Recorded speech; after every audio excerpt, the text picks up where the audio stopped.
설교 제목을 우리 읽어보겠습니다. 진실한 그리스도인 믿음의 사람이 되어야 합니다. 진실한 그리스도인이라고 하는 사람들이 많이 있습니다만은, 그러나 이 세상이 우리 그리스도인들의 원하는 바대로 움직여지지가 않고 있습니다. 그 이유가 어디에 있느냐 우리가 살펴보면, 예수 믿는 자가 예수 믿는 자다운 삶을 살지 못하므로 이 땅이 예수 믿지 않는 사람들 중심으로 흘러가는 듯한 이런 모습들이 많이 있습니다. 이 시대에 우리는 지난주 말씀을 통해서 여러분들이 들었습니다마는 충분히 기억하고 있으리라 생각합니다. 우리가 무엇을 소중하게 여기고 다루어야 하는가라는 것입니다. 우리를 자녀 삼으신 천지의 창조주제신 우리 아버지 하나님을 소중하게 기억해야 하고요, 다루어야 하고요, 그 다음에 우리를 위하여 십자가 지신 그 예수님을 소중하게 여겨야 하고요, 지금 이 시간도 우리와 함께 하셔서 하나님 앞에 예배드리는 우리들에게 은혜를 입히고 계신 성령 하나님을 소중하게 여겨야 하고요, 이 모든 것들을 우리에게 말씀을 통하여 깨닫게 하시는 하나님의 말씀을 소중하게 여겨야 하고요, 또 우리가 이 자리에 예배드리고 있는, 그리고 예배드려야 할 자리인 교회를 소중하게 여겨야 하고요, 그리고 지금까지 받은 은혜를 소중하게 여겨야 하고요, 나와 함께 예배드리면서 하나님의 자녀로 살아가는 내 옆에 하나님의 한 가족들을 소중하게 여겨야 합니다. 이렇게 우리가 소중하게 여기는 것은 소중한 곳에 우리가 담아두고 간직해 두어야 된다고 말씀을 드렸는데, 세상의 소중한 것들을 금고에 넣어서 비밀스러운 번호를 가지고 보관하게 되지만, 세상의 금고가 통째로 날아가 버리게 될 때가 있고 비밀번호를 잃어버릴 때가 많이 있다. 여러분들이 잘 아시다시피 뉴스에 나왔습니다만, 어떤 사람이 비트코인이라고 하는 것을 수년 전에 구입해 두었는데 요즘 비트코인 가격이 엄청나게 올랐대요. 그래서 올란 이 비트코인 걸 자기가 현금화 시키려고 아무리 자기가 비밀번호를 하려고 해도 비밀번호를 몰라가지고 비밀번호를 10번을 하면 그 이상 모든 것이 끝나버린대요. 그런데 비밀번호를 자기가 8번이나 비밀번호를 눌렀음에도 불구하고 그것이 열리지 않으니 2번밖에 남지 않았는데 이 2번을 알지 못하죠, 지가 지금. 그래서 누군가 이 이야기를 듣고 비밀번호를 알게 해 줄 테니 그 돈에 10분의 1인가 20분의 1인가 나에게 달라라고. 여러분, 아무리 내가 간직해 두어도 비밀번호를 모른다든지 또 금고를 통째로 날려가 버리게 되면 소중한 것들이 한꺼번에 날아가 버립니다. 그런데 이 소중한 7가지를 우리는 보이지 않지만은 우리 속에는 마음이라고 하는 공간이 있습니다. 이 마음에 하나님께서 잘 새기고 보관을 하게 되면 마음을 살피시는 이라고 하나님을 말씀하셨습니다. 하나님께서 사람들을 이렇게 볼 때에 외모를 보는 것이 아니라 중심을, 마음을 보시기 때문에 마음을 쭉 보시면서 그 마음 속에 무엇을 소중하게 간직하고 있느냐 하나님께서 보시고, 우리가 때로는 어렵고 힘들 때에 고통스러워 한다든지 그 고통스러워하게 하는 그 이유에 대하여 성령님께서도 역시나 말할 수 없는 탄식의 고통을 하고 계시면서 우리를 위하여 친히 간구해 주심으로 우리의 모든 것이 합력하여 선을 이루게 된다라고 말씀을 하셨습니다. 오늘도 여러분들이 하나님의 말씀을 듣게 되고 예배를 드리게 되는데요, 여러분이 마음을 다하여 예배를 드리고 마음의 무언가를 담아가는 시간이 되게 되면 마음을 살피시는 하나님 앞에 칭찬의 예배가 되게 될 줄 믿습니다. 사도행전은 여러분들이 잘 알다시피 사도들의 행적에 관련된 기록 내용이 되겠습니다. 여러분, 그 사도행전에 여러 사람들의 이름이 쭉 많이 나오지만은 사도행전에 세 주인공이 있는데요, 베드로와 서대반과 사도 바울이 되겠습니다. 전반 초반부에는 베드로에 관련된 일들이 주로 다뤄지기 때문에 지금 오늘도 베드로를 통하여 하나님께서 어떤 교훈을 우리에게 주시는가 거기에 대하여 말씀의 은혜를 나누고자 합니다. 우리는 지금 설교를 듣고 있습니다. 얼마 전에는 간증 집회를 부흥회를 통해서 들었습니다. 설교와 간증의 차이가 무엇인가? 설교는 하나님의 주신 이 말씀을 그대로 잘 해석하고 잘 전달하는 것을 그리고 적용할 수 있도록 만드는 것이 설교라면, 이 설교된 이 내용을 붙잡고 그 설교 말씀대로 잘 살게 되므로 삶의 현장에서 경험되어지고 그리가 받고 누렸던 그 은혜를 다른 사람들에게 공유하고 나누는 것입니다. 그래서 우리는 설교를 잘 들어서 이 설교가 우리에게 많은 은혜가 임하게 되므로 다른 사람들에게 간증하게 되는 이런 복됨이 우리에게 꼭 있어야 되는데, 여러분, 중요하고 소중한 것을 어떻게 간직하고 다루어야 할 것인가, 마음에 잘 간직해야 된다라고 말씀을 드렸는데, 마음에 간직하기 전에는 우리가 들음으로라고 있습니다. 그래서 들은 것을 소중하게 생각해서 마음에 잘 간직해야 되는데, 마음에 간직함으로 끝나는 것이 아니라 마음에 간직한 것을 삶의 현장에 실천하고 흘러 넘치고 보내어서 우리가 이것을 다른 사람들과 함께 은혜를 나누게 되는, 내가 은혜 받은 것을 다른 사람에게 간증하게 되고 예수님을 자랑하게 되는 이까지 우리가 가야 된다라는 것입니다. 오늘도 말씀을 듣고 있습니다. 우리가 말씀에 가르치며 오늘 귀 기울여야 하는데요, 말씀을 귀 기울여 들어야 하는 이유, 말씀을 들음으로 우리에게 제일 먼저 다가와야 하는 은혜가 무엇이냐 하면, 말씀을 들음으로 내가 누구인가라고 하는 것을 제일 먼저 깨닫게 됩니다. 여러분, 하나님을 믿지 않는 사람들이 하나님의 말씀을 읽고 생각하면서 말씀을 통하여 자기 자신의 삶을 적용을 해보게 되고, 말씀을 통하여 내가 지금 무엇을 하고 있나, 내가 어떤 삶을 살고 있나라고 하는 것을 알게 됩니다. 여러분, 자신을 아는 것만큼 소중한 것이 없습니다. 세상의 다른 그 어느 것에서 정확한 자기 자신을 알려주는 것이 잘 없습니다. 다 주관적입니다. 그러나 성경은 주관적이고 객관적인 모든 답들을 주시는데요, 여러분, 하나님의 말씀 앞에 자기를 비추어 보게 되면 자기 자신을 정확하게 알 수 있습니다. 내가 얼마나 소중한 존재인가, 내가 어떻게 이 땅에 보냄을 받게 되었는가, 나는 지금 누구인가, 나의 삶을 어떻게 살고 있는가, 이것을 우리가 알아갈 수 있는 것은 말씀을 가까이 하게 될 때에 우리에게 주어지는 하나님의 은혜다라는 것입니다. 여러분, 세상을 보면 참 힘들고 무너질 것 같은 세상입니다. 세상을 보면 한 군데도 믿을 것이 없습니다. 여러분, 이번 주 금요 성령 집회 때 김용식 목사님께서 말씀을 전할 때에 제가 참 은혜를 너무 많이 받아가지고 철야 예배 마치고 집에 가는 길 위에서 김 목사에게 전화를 드려서, 김 목사 오늘 정말로 은혜를 받았다.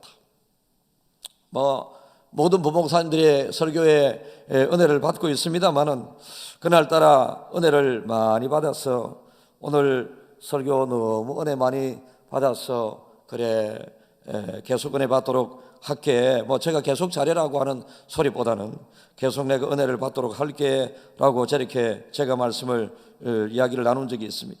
여러분, 우리가 하나님의 말씀을 받을 때에 누가 어떻게 하나님의 말씀을 전한다 할지라도 말씀의 은혜를 받았다라고 하는 것은 말씀이 좋다라고 하는 차원하고는 다릅니다.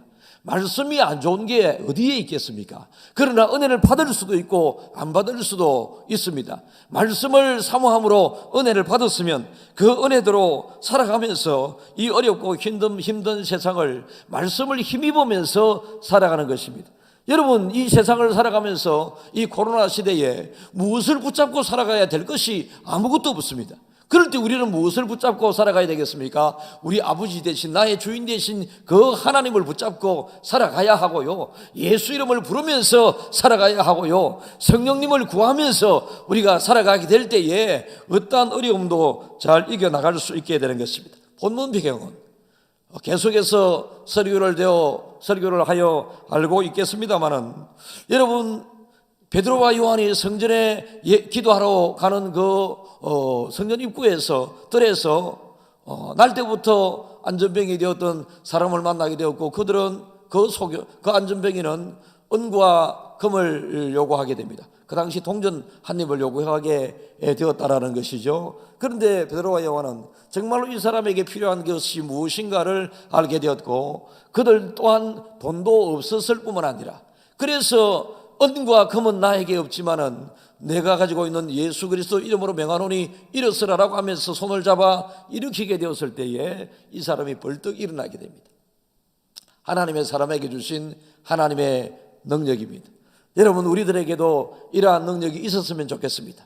예수님께서 제자들에게 떠나시면서 하신 말씀이, 제자들이 예수님이 하신 그 일들을 보면서 놀라게 되었을 때에 어찌 그리 놀라느냐, 너희들이 내가 한 일도 행할 것이거니와 내가 한 일보다 더 큰 일을 너희들도 행할 수 있을 것이다 라고 말씀을 하셨습니다. 그래서 예수님께서도 이 큰 기적을 일으키실 때에 성령님을 의지해서 일으키게 되셨는데요, 여러분, 이 베드로와 요한이 안전병이를 일으키고 난 다음에 많은 사람들이 몰려오게 되죠. 어떻게 이런 일이 일어날 수 있는가 몰려오게 되었을 때에 베드로와 요한 곁에 안전병이가 일어서 있는 그 눈으로 목격을 하면서 어찌해서 이런 일이 일어날 수 있는가라고 하면서 베드로와 요한을 막 높이게 되게 되었을 때에 왜 우리를 주목하느냐, 우리가 이 기적을 일으킨 것이 아니라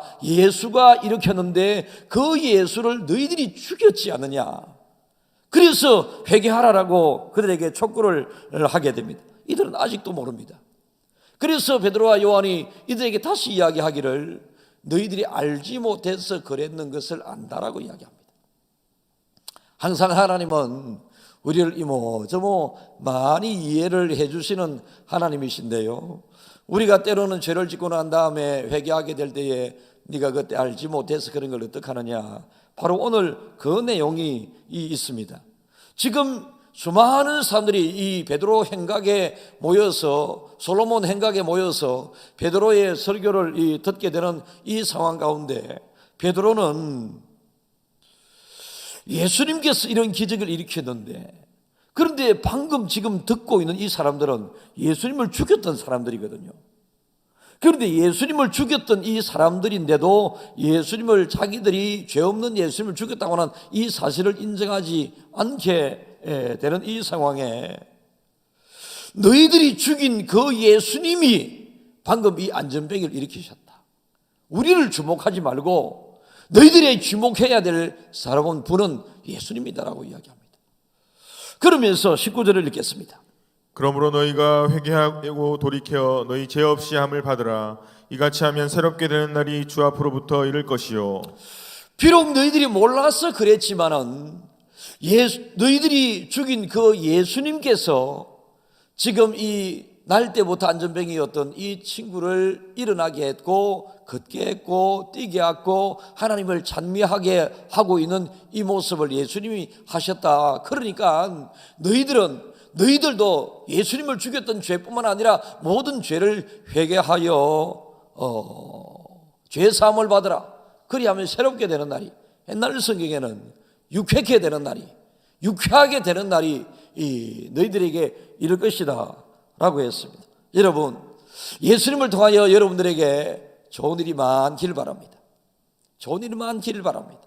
지금 여러분들이 어떤 어려움을 겪고 있는지, 운신을 할 수 있는, 앉아 있을 수밖에 없는 이런 상황이라 할지라도 예수가 여러분의 마음에 움직이기 시작하고 일하기 시작하면 앉아 있던 사람들이 일어나게 되고, 볼 수 없었던 사람들이 보게 되고, 들을 수 없는 사람들이 듣게 되고, 좌절하고 있던 사람들이 힘을 얻게 되고, 용기와 소망이 없던 사람들에게 힘이 들어가게 되는 것입니다. 예수 있는 나에게, 우리 찬양을, 예수 안에 있는 나에게 찬양을 박수 치면서 하겠습니다.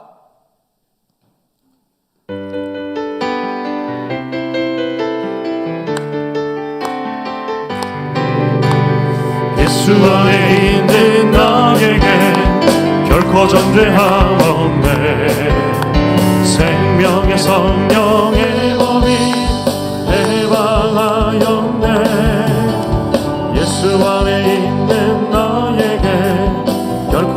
존재함 없네. 생명의 성령의 법이 해방하였네. 예수 할렐루야. 예수 할렐루야. 오직 예수 예수 예수 오직 예수. 죄와 사망에서 나를 구원했네. 죄와 사망에서 나를 구원했네. 해방되었네. 해방되었네. 죄와 사망의 법에서 해방되었네. 해방되었네. 죄와 사망의 법에서. 예수 안에 있는 나에게 결코 정죄함이 없음을 베드로는 알고 있었기 때문에 비록 예수님을 죽인 이 사람들에게도 베드로는 지금 단호하게 선포하기를 너희들이 몰라서 그랬는 것 하나님도 알고 계실 것이다. 그러니까 너희들은 회개하여 죄 사함을 받으라. 그리하면 유쾌한 날이 너희들에게 이르게 될 것이다 라고 베드로가 이야기를 하게 됩니다. 놀라운 선언을 하게 되죠. 여러분, 하나님의 모든 은혜는 죄의 회개에서부터 출발하게 됩니다. 우리가 하나님의 관계도 죄의 회개를 통해서 하나님의 자녀까지 이르게 되고요, 우리가 믿음 생활의 행복감과 즐거움도 죄를 안고 있으면 여러분 우리에게 진정한 믿음의 즐거움이 없어지게 됩니다. 그러나 죄를 회개하게 되면 죄의 통로를 통해서, 죄의 수로를 통해서, 죄의 길을 통해서 이 은혜라고 하는 것이 따라오게 되고 회개를 통하여 누려지게 되는 은혜가 있게 되는 것입니다. 여러분, 우리의 삶은 항상 알게 모르게 죄를 많이 짓습니다. 알게 모르게 짓게 되는 이 모든 죄악 가운데에서 정말로 우리는 하나님 앞에 회개하는 것을 생활화해야 합니다. 찬양하는 것도 생활화해야 되고 기도하는 것 생활화해야 된다라고 하는 것들은 여러분들이 잘 들어서 잘 알고 있습니다만은 죄를 매일 회개하는 이것이 정말로 하루를 우리를 유쾌케 하게 하는 날인 것을 꼭 기억할 수 있기를 바랍니다. 여러분들은 기적을 보기 위하여 여기에 모였지만은 정말로 여러분들이 지금 이 자리에서 깨달아야 할 것은 나는 죄인이고 예수님이 필요하다. 그래서 예수님의 은혜를 받기 위하여 회개하여 죄 사함을 받으라. 이 말씀을 기억하라. 신명기 18장 15절요. 내 하나님 여호와께서 너희 가운데 내 형제 중에서 너를 위하여 나와 같은 선지자 하나를 일으키시리니 너희는 그의 말을 들을지니라. 지금 이 하나님의 말씀을 주고 있는 사람이 베드로잖아요. 이 베드로, 여러분 이 베드로 옛적에는 또 구약 성경에는 모세잖아요.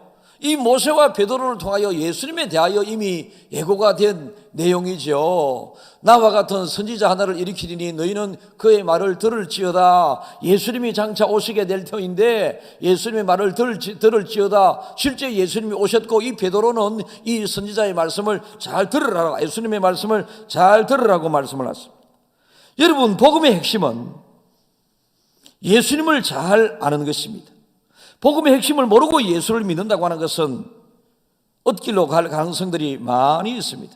복음의 핵심은 예수님께서 나를 위하여 나의 죄 때문에 이 땅에 오셨고 예수님을 통하여 나의 죄는 해결을 받고 예수님을 통하여 죄를 해결받고 난 다음에 우리는 구원이라고 하는 선물이 주어지게 된다는 것입니다. 그래서 예수 그리스도 십자가를 통하여 우리는 구원을 받게 되었다라고 하는 것이 복음의 핵심인데, 이 복음의 핵심을 모르고 예수 믿는 사람들은 예수님을 믿는 그 이유를 뭘 자꾸 더 받기 위하여 예수님을 믿는 것처럼 착각을 하게 되는 경우들이 많이 있습니다. 예수 믿으면 잘 되고 예수 믿으면 모든 것이 만사 형통이 되게 된다라고 하는 것입니다. 심지어 예수 안 믿는 사람들도 여러분 예수 믿는 사람들을 비난을 하면서 세상 사람들은 교회에 대하여 교회가 왜 이러느냐, 오늘날 교회가 사회 정의를 부르짖고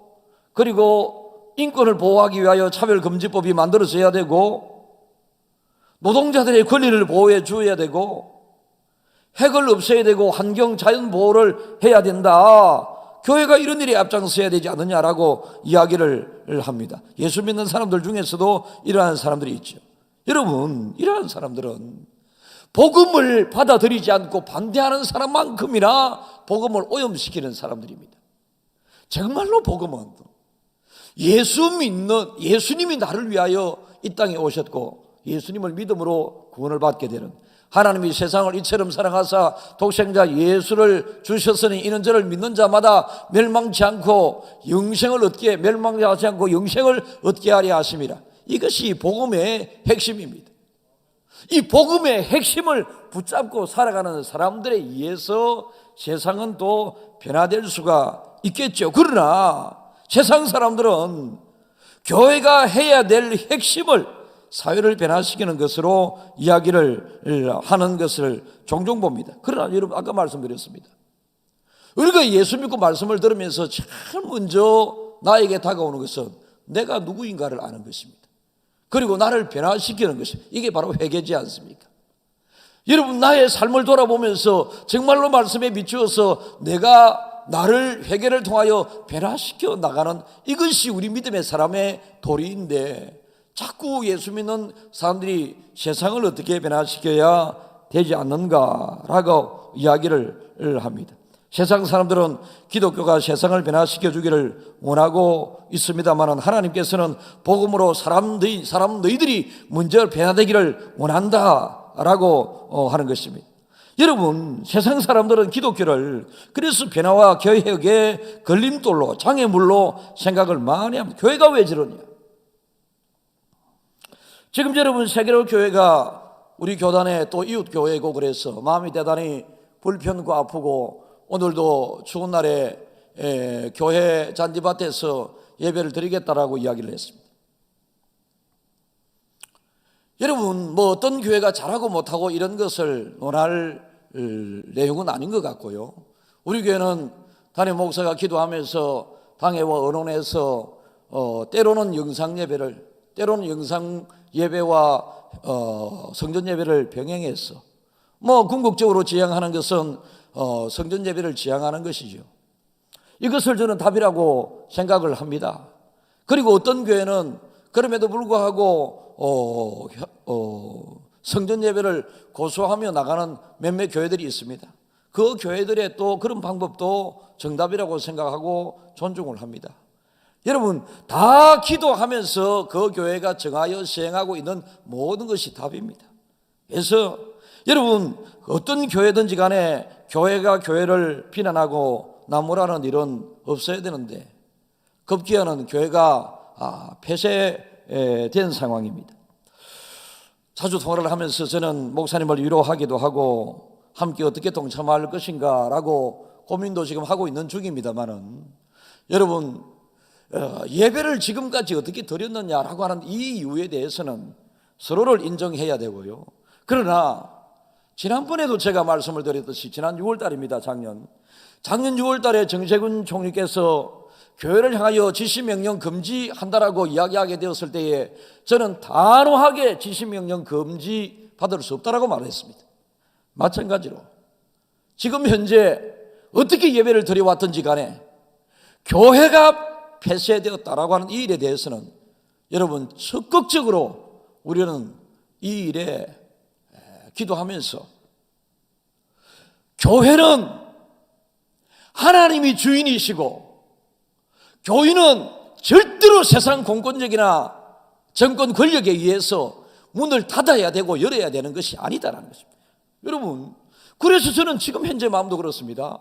우리 교회가 지금까지 잘 해왔는데 국가에서 지시명령 금지함으로 우리가 거기에 따랐던 것이 아니고, 우리 교회가 기도하면서 언론에서 국가 방역 당국에 그래도 전문성을 가지고 있으니 그분들이 제시하는 것에 뜻을 같이 하고 협력해 왔던 것입니다.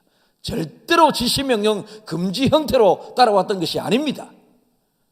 그리고 어떤 상황이 있어도 교회는 세상 권력에 의해서 문을 열고 닫을 수 있는 그런 기관이 아니다라는 것입니다.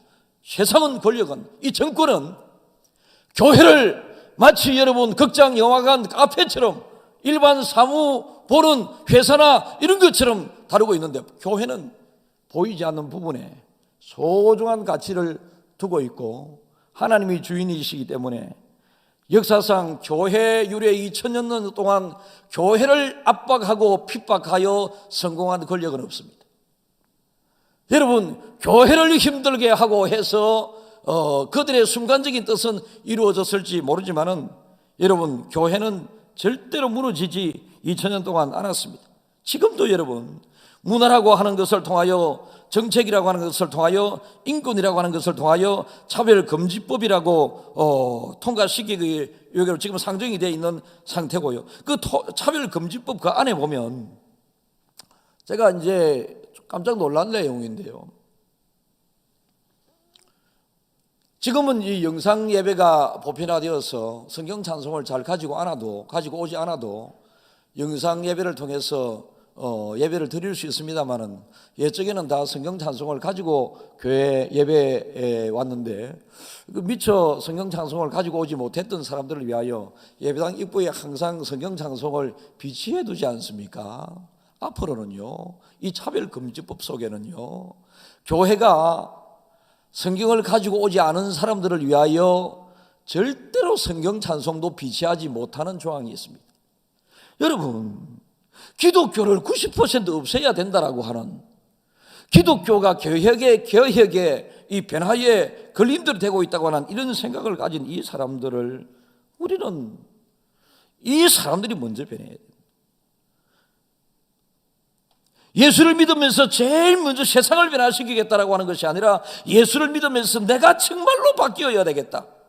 그래서 베드로의 설교뿐만 아니라 그 앞서 세례 요한이 예수님에 대하여 예고하게 될 때도, 예수님이 공생애를 시작하면서 예고하게 된, 전하여 준 그 말씀에 제일 첫째는 회개하라라는 것이었습니다. 회개하라라는 것입니다. 누구를, 다른 사람을 탓하지 말고 회개하라고 하는 것입니다. 사랑하는 조한가족 여러분, 예수님 믿고 얼마나 많이 변화가 되었습니까? 변화가 없다면 어쩌면 여러분들은 가짜 믿음 생활을 하고 있는 것일지도 모르고요, 가짜 믿음을 가지고 예배 자리에 앉아 있는 그 자체도 결국은 우리가 강사를 통하여 들은 종교적인 행위에 불과할 때가 많이 있습니다. 정말로 예수님을 내 마음속에 모시게 되면, 주 예수 내 마음에 들어와 계신 후 변하여 새 사람 되고, 그렇지 않습니까? 정말로 예수가 내 마음속에 들어오게 되게 되면 내가 변화되게 된다. 내가 변화되어서 어찌할꼬 라고 하는 마음으로 베드로의 그 한 번의 설교로 3,000명이나 회심하여 오게 되고 5,000명이나 남자만 예수 믿게 되는 이런 이 복음의 열매가 많이 일어나게 된다라는 것입니다. 사랑하는 중앙가족 여러분, 우리는 우리 김해 중앙교회를 끝까지 잘 지켜 나가야 합니다. 우리는 하나님의 말씀에, 그리고 예수님이 우리 교회의 주인이시잖아요. 내가 주인이 아니다라는 것입니다. 우리가 주인이 아니라고 하는 것입니다. 그런데 어떻게든지 간에 교회를 교회되게 잘 해 나가야 됩니다. 여러분, 이 말씀을 베드로를 통하여 듣고 있는 이 사람들에게 회개를 촉구하고 있는데요, 이 사람들에게 십자가에 하나님께서 예수님을 죽게 하심으로, 그리고 죽음을 당하게 됨으로 모든 것이 끝났다고 생각된 그들에게 이 예수님의 이름으로 지금 이 안전벨기가 일어났다고 그러니 이 사람들이 이해가 안 되죠. 이해가 안 되려는데, 이미 이 사람들은 기적을 바라보면서 말씀을 듣는 중에 그들 마음속에 꿈틀거리면서 변화가 일어나고 있습니다. 말씀을 들으니까 변화가 일어나고 있는데, 이 변화의 극점에, 임계점에 도달하게 되었을 때에 그들 중에 누군가가 먼저 이야기하기를, 우리가 어찌할꼬 라고 이야기합니다. 우리가 어찌할꼬.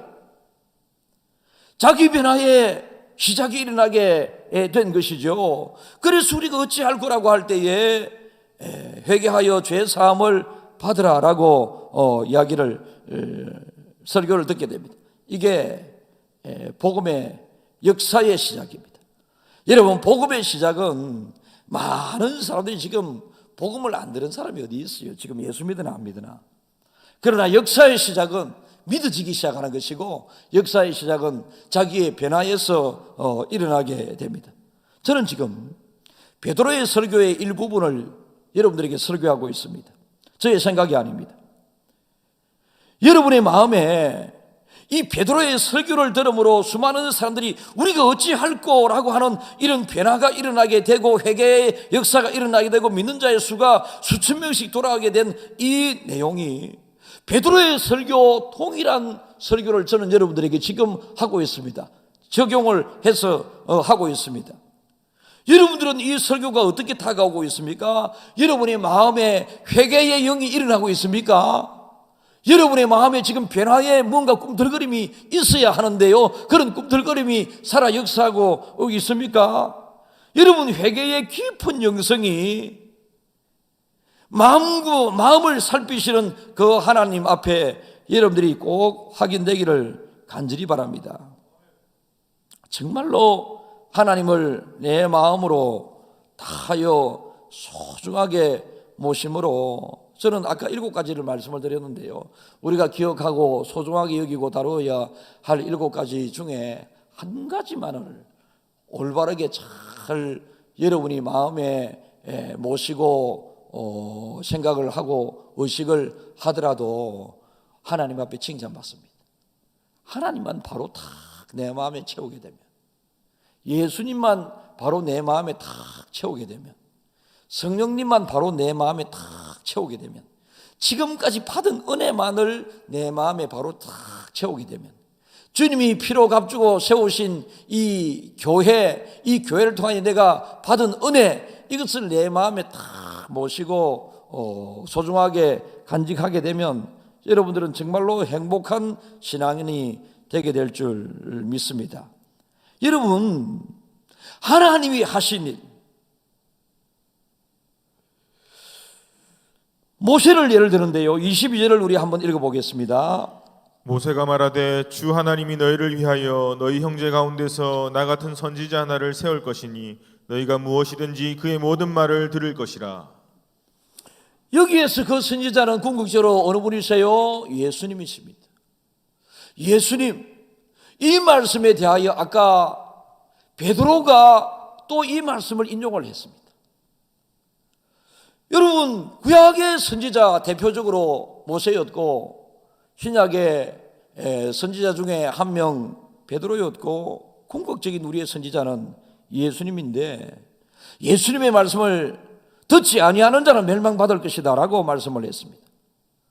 베드로는 이 기조를 가지고 그들을 주목하여 온 이들을 향해서 정말로 너희들은 왜 나를 주목하느냐, 내가 전하는 이 예수님의 복음에 대하여 너희들이 귀를 기울이고 정말로 예수님을 마음에 담아라 라고 하게 되었을 때에, 사람이 어떻게 사람의 마음을 변화시킬 수 있겠습니까?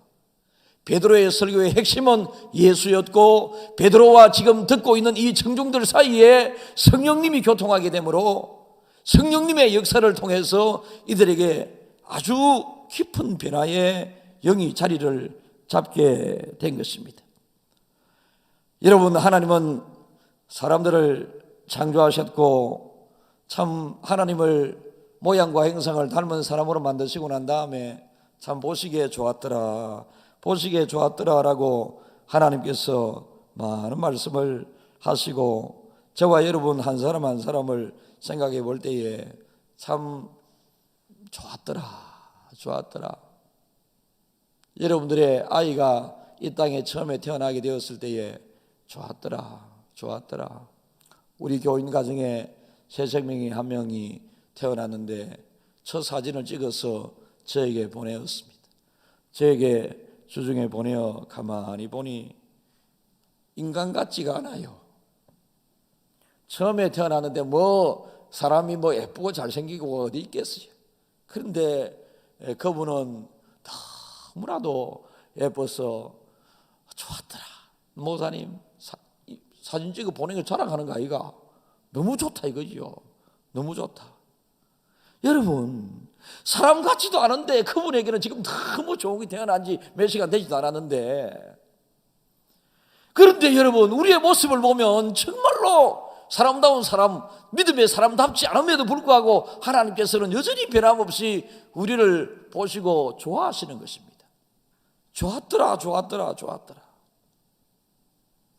그런데 자꾸만 이 좋았더라라고 하는 것이, 그리고 하나님의 은혜로 우리에게 즐거운 일, 좋은 일, 유쾌하게 되는 일이 많아야 되는데 그렇지 못하게 된 결과가 무엇입니까? 여러분, 로마서 8장 22절을 읽겠습니다. 피조물이 다 이제까지 함께 탄식하며 함께 고통을 겪고 있는 것을 우리가 아느니라. 하나님은 우리를 보시기에 좋았더라. 그리고 우리들도 하나님의 그 사랑과 은혜 가운데 매일같이 하루하루가 즐겁고 유쾌케 하는 이런 일이 많이 있어야 되는데, 이 죄 때문에 탄식과 고통을 겪고 있는 우리들을 향하여 하나님께서는 여전히 베드로를 통하여 그들에게 촉구했던 것처럼 회개하여 죄 사함을 받으면 너희들에게 즐거움이 있을 것이다 라고 말씀하셨습니다. 삶에 즐거움이 없으신 분들, 한번 이 방법을 택해 보시죠. 하나님 앞에 회개하는 기도를 올려 보십시오. 세상 사람들은 예수님을 잘 받아들이지 않습니다만은 착한 우리 김해 중앙교회 성도들은 목사의 설교를 잘 받아들이지 않습니까? 잘 받아들이기는 받아들이는데 그냥 까먹으니까 문제인데, 오늘은 까먹지 말고 잘 받아들여서 여러분들이 한번 실천해 보십시오. 삶에 문제가 있고 즐거움이 없고 삶이 무기력한 여러분들의 그 삶의 현장에 정말로 회개하여 죄 사함을 받고 난 다음에 여러분들에게 무슨 죄가 있는지 저는 잘 모르겠습니다. 오히려 여러분들보다 제가 더 많은 죄가 있을 수도 있고요. 그래서 제가 이 말씀을 여러 번 생각하면서 하나님, 또 어떤 목사님의 설교를 들으니까 이런 죄 저런 죄를 지적해서 저 이제 일주일에 설교를 적어도 뭐 5개, 10개 이렇게 듣잖아요. 다른 목사님들 설교를.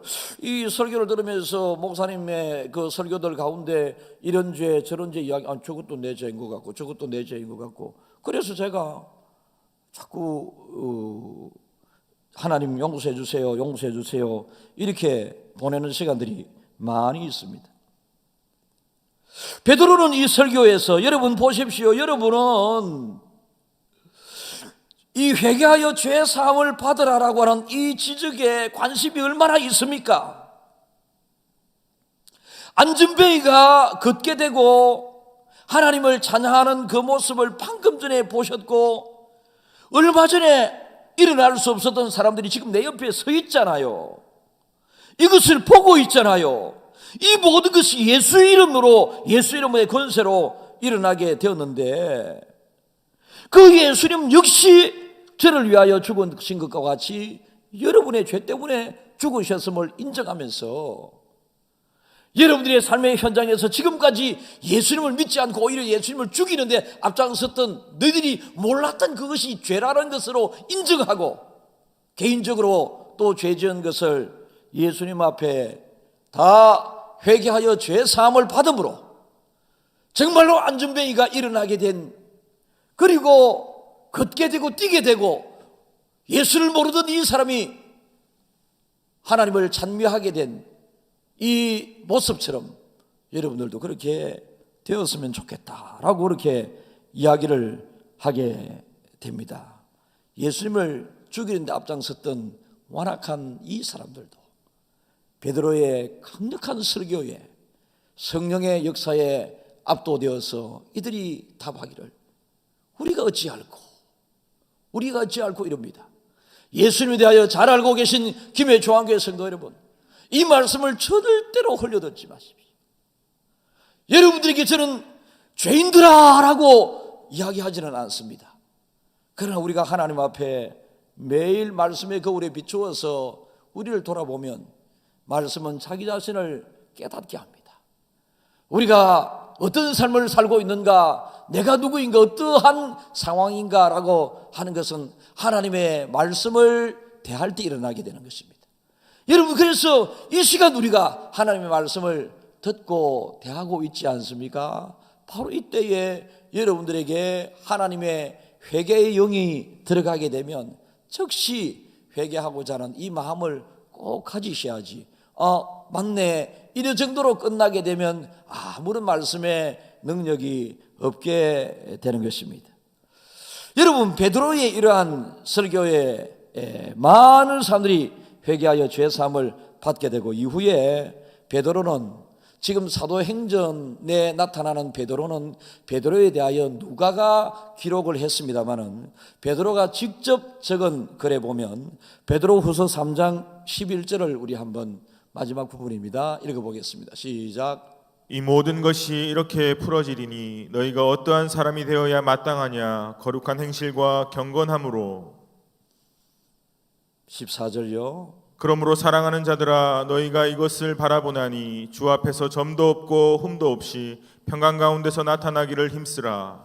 그러니까 11절을 다시 한번 띄워주십시오. 여러분, 이 모든 것이 지금 베드로가 사도행전에서 수많은 사람들 앞에서 설교하면서 말씀을 선포했었던 그 내용들을 기억하면서, 이 모든 것이 이렇게 풀어지리니, 죄의 사슬이 회개를 통하여 풀어지리니 너희가 어떠한 사람이 되어야 마땅하겠느냐?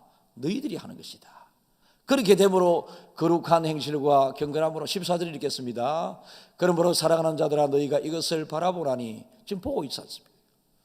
주 앞에서 점도 없고 흠도 없이 평강 가운데 나타나기를 힘쓰라.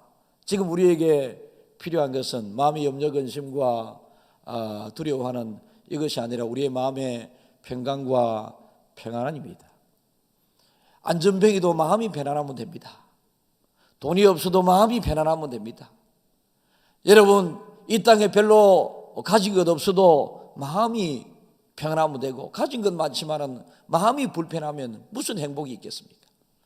우리는 예수가 내 마음속에 들어와 있게 되게 되면 그 예수로 말미암아 우리가 죄 사함을 받게 되고, 주님이 그토록 주시고자 하셨던 마음의 평강이 우리에게 주어지게 된다. 이것이 여러분, 구약을 인용하면서, 그리고 이후에 이 장면을 뒤에 소개하는 베드로가 베드로서를 기록하면서 이 연결을 시켜보면, 정말로 베드로가 우리에게 주시고자 했었던 이 베드로의 의도는, 그가 주님을 부인하는 죄를 지었잖아요.